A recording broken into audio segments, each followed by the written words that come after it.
On the Samsung Galaxy S7, go to Settings, scroll down to Backup and Reset, and select Open Smart Switch. Select Receive, select your old device. Now go to the old device and download the Samsung Smart Switch app. Once the download is complete, select Open.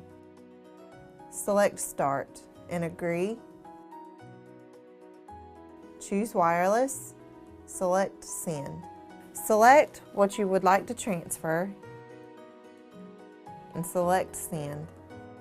Your transfer has now begun.